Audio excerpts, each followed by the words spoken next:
now, since I've got the podium, and I'm going to make a very short statement, because I want to say something quite specific in response to the question of how a historian, how a U.S. historian of women reacts to the election of this past year. You'll know, of course, that that election was, when it began as a primary campaign, fraught for those of us who, as feminists and historians of women, were delighted to see Hillary Clinton not only running, but running in a very strong position. Our immediate response to that campaign was one of great pleasure. And our immediate response to the campaign, to the announcement by Barack Obama that he too would run for president, was one of great displeasure. After all, this was a woman's year. Barack Obama was young, we thought. He could run in 8 years. Why should he now be running? That was our first response. But speaking now as a historian, and there were many of us who in those early days were looking at what was going on, we stepped back and we watched and we waited.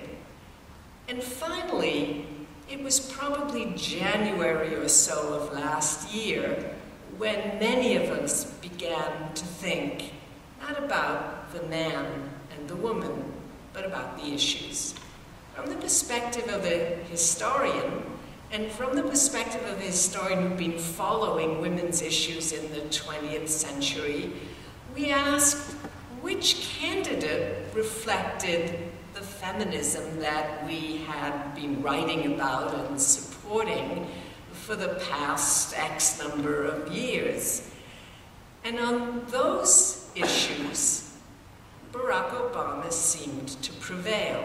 So, for example, in January of last year, I wrote one of those op-ed columns asking the question of why we, and the we was the historical, the women's historian we, why we should be for Hillary Clinton. And my answer was that I'm not necessarily for Clinton. Because I said, along with many of my colleagues, let's look at the issues that we've been concerned with. Issues of welfare, issues of poverty, issues of childcare, issues of healthcare, issues of education, of social rights, of reproductive freedom, of peace and anti-war. And without detailing the different positions of the two candidates on the issues, it seemed increasingly clear that on most of those issues, and certainly on the collective corpus of those issues, Barack Obama came out ahead. Slowly, issues of housing, issues of jobs, issues of transportation, issues of neighborhood safety, on all those issues, once again, Barack Obama came out ahead. Slowly, we came around to understanding that our vote, both in the primaries and in the election itself, would be based on issues. And slowly, the feminist community came around in that direction. So that by the time the primaries were over, Ms. Magazine was able to publish a cover. Some of you may have seen it. It's a wonderful cover of Barack Obama standing, this is Ms. Magazine, remember, like Superman, pulling the front of his shirt open to reveal a t-shirt underneath that says, "This is what a feminist looks like." So how does a feminist historian respond to the Barack Obama election? My answer is proudly, very proudly.